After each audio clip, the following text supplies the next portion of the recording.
वाहिगुरू जी का खालसा वाहिगुरू जी की फतेह। गुरु प्यारी साध संगत जी, जब हमें वाहिगुरू जी सुख देते हैं तब तो हम कहते हैं बाबा जी वाहिगुरू जी आपका शुक्राना है जो आपने हमें इतनी रहमतें बख्शी हैं।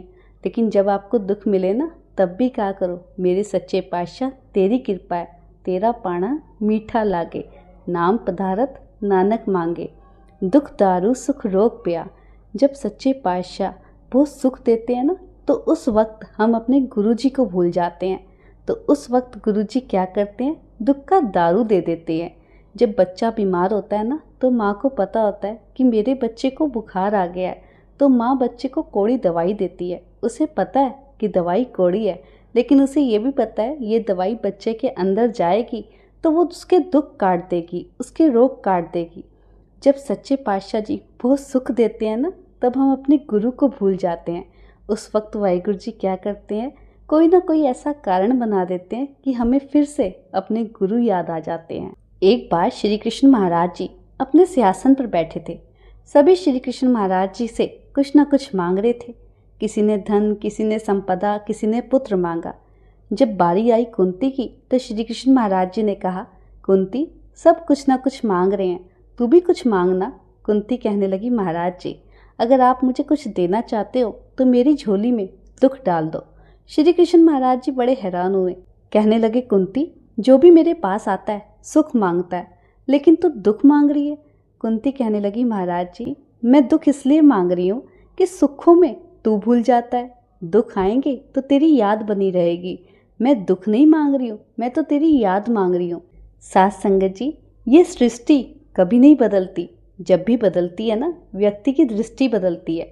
दृष्टि बदलेगी तो मन के भाव अपने आप बदल जाएंगे। गुरु के चरणों में आने से क्या होता है, बस गुरु मन के भाव बदल देता है, गुरु देखने की दृष्टि बदल देता है। जिस रंग का चश्मा आप अपने ऊपर लगाओगे सारी दुनिया उसी रंग में रंगी हुई नजर आएगी। गुरु रूप प्यारी साध संगत जी, अगर आपसे जीवन में कोई गलती हो जाए ना तो सच्चे पातशाह के घर जाकर, मेरे गुरु नानक साहब महाराज जी के घर जाकर सच्चे मन से नियत साफ रख के उनसे माफ़ी मांग लेना, उनके चरणों में गिर जाना। मेरे सच्चे पातशाह रहमत वाले गरीब निवाज हर एक बंदे के गुनाह बख्श देते हैं। लेकिन ध्यान रहे, गलतियाँ उनकी बख्शी जाती है जो गलतियों से गलतियाँ होती हैं, उनकी बख्शी नहीं जाती जो चालाकियों से गलतियाँ करते हैं, अपने घर परिवार वालों को दुखी करते हैं और बाहर साऊ बनते हैं। पाप वही बख्शे जाते हैं जो गलतियों से हो जाते हैं, ना कि चालाकियों से। जब आप सवेरे अमृत वेले उठ के स्नान करके गुरु के चरणों के साथ जुड़ते हो, नाम जपते हो, उसका नाम लेते हो तो अहंकार नहीं करना। ये नहीं कहना कि मैंने सच्चे पातशाह की बड़ी सेवा की है, नाम जपा है, मेरे सच्चे पातशाह तो मुझे सारे सुख देंगे। गुरु रामदास महाराज जी कहते हैं, जे सुख दे तत् तुझे अराती, दुख भी तुझे ते आई। गुरु रूप प्यारी साध संगत जी, जुड़ने में सुख है, टूटने में दुख है। जब आप गुरु के चरणों से टूट जाते हो तो जीवन भर ठोकरें खाते हो, और जब अपने गुरु के चरणों से जुड़ जाते हो तो अपने वाहिगुरू जी की कृपा से हमेशा जीवन में सुख पाते हो। गुरु रूप प्यारी साध संगत जी, उस परमात्मा से गुरु के चरणों से जोड़ने वाले को संत कहते हैं। लेकिन संत का मतलब ये नहीं कि किसी की वेशभूषा देखकर उसे संत कहा जाए।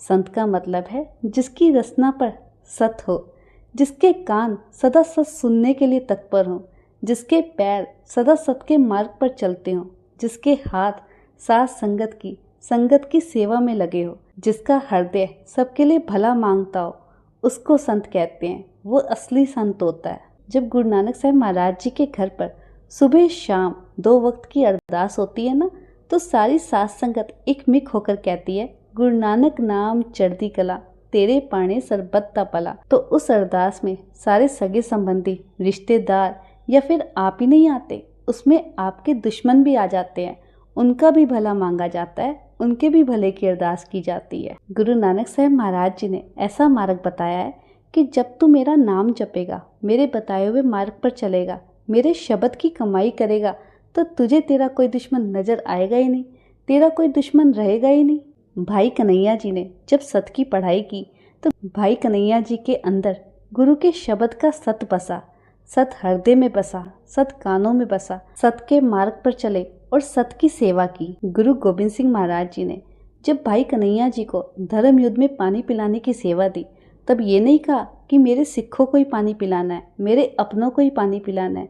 उन्होंने कहा कि धर्म युद्ध में तेरी सेवा है, तो सबको पानी पिलाया कर। गुरु गोबिंद सिंह महाराज जी के वचन थे, तो भाई कन्हैया जी जब धर्म युद्ध में गए तो उन्होंने सबको पानी पिलाया। अब शिकायत हो गई, क्योंकि वहाँ पर सिख भी आते थे और तुर्क भी आते थे। शिकायत गुरु गोबिंद सिंह महाराज जी के चरणों में पहुँच गई कि भाई कन्हैया ने एक तुर्क को पानी पिलाया, ये मुसलमानों के साथ मिला हुआ है। गुरु गोबिंद सिंह महाराज जी ने भाई कन्हैया जी को बुलाया, कहा, भाई कन्हैया तो दुश्मनों को पानी पिलाता है। भाई कन्हैया जी कहने लगे, महाराज जी जब से आपकी सेवा में आया हूँ, आपके नाम की दात ली है, आपके शब्द का निवास मेरे हृदय में हो गया है। आपके चरणों की सेवा का ये फल मिला है कि मुझे तो कोई दुश्मन नजर आता ही नहीं। जो भी मुझसे पानी मांगता है, मुझे ऐसे लगता है मेरे गुरु गोबिंद सिंह महाराज जी मुझसे कह रहे हो कि भाई कन्हैया मुझे पानी पिला दे, तो मैं उसे जाकर पानी पिला देता हूँ। मुझे तो सबकी आवाज़ में आपकी आवाज़ सुनाई देती है। यह है एक ब्रह्मज्ञानी की अवस्था, यह है एक संत की अवस्था, यह है एक गुरु के प्यारे की अवस्था। गुरु गोबिंद सिंह महाराज जी प्रसन्न हो गए और उन्होंने भाई कन्हैया जी को अपने गले से लगा लिया। गुरु गोबिंद सिंह महाराज जी ने अपनी जेब से फिर एक डिब्बी निकाली और कहा, भाई कन्हैया तू धर्म युद्ध में सबको पानी तो पिलाता है, जो जख्मी हो उसको ये मल्लम भी लगा दिया कर, ले ये डिब्बी अपने पास रख। जिसने शिकायत की थी ना भाई कन्हैया जी की गुरु गोबिंद सिंह महाराज जी के चरणों में, बड़े आ जाते हैं ऐसे जो देख लेते हैं कोई बात और बाहर जाकर ढिंढोरा पीटते हैं, लेकिन समझ उनको उतनी होती नहीं, जितनी उनकी बुद्धि होती है वो उतनी बात करते हैं। गुरु रूप प्यारी साध संगत जी, अगर इस संसार में आए हो ना तो उस प्रभु का सिमरन करो, उसका नाम जपो। कुछ लोग होते हैं धन के पीछे पागल, मकान के पीछे पागल, ना आपका ये जोड़ा हुआ धन काम आएगा, ना आपका बनाया हुआ मकान काम आएगा। अंत समय में जो काम आएगा, आपके साथ आपका जोड़ा हुआ प्रभु का सिमरन जाएगा, आपके साथ कमाया हुआ आपका प्रभु का नाम जाएगा। तो उसका नाम जपो, सच्चे दिल से नियत साफ रख के उस प्रभु का सिमरन करो, और जो गलतियां जीवन में आपसे हो गई है ना, साफ दिल से गुरु के चरणों में जाकर उससे माफ़ी मांगो। वो इतना रहमतगार है, इतना रहमत वाला है कि आपकी सारी गलतियों को माफ़ कर देगा। जय मात पिता सुख मीत न पाई, मन उहा नाम तेरे संग सहाई। जय महाप्यान दूध जम दले, तय केवल नाम संग तेरे चले। जय मुश्किल हो वे अतपारी, हर को नाम खिन माए उधारी। ये जो एक नाम है ना, ये आपको मिनटों में छुड़ा लेगा जमों की मार से। वाहिगुरू जी का खालसा, वाहिगुरू जी की फतेह।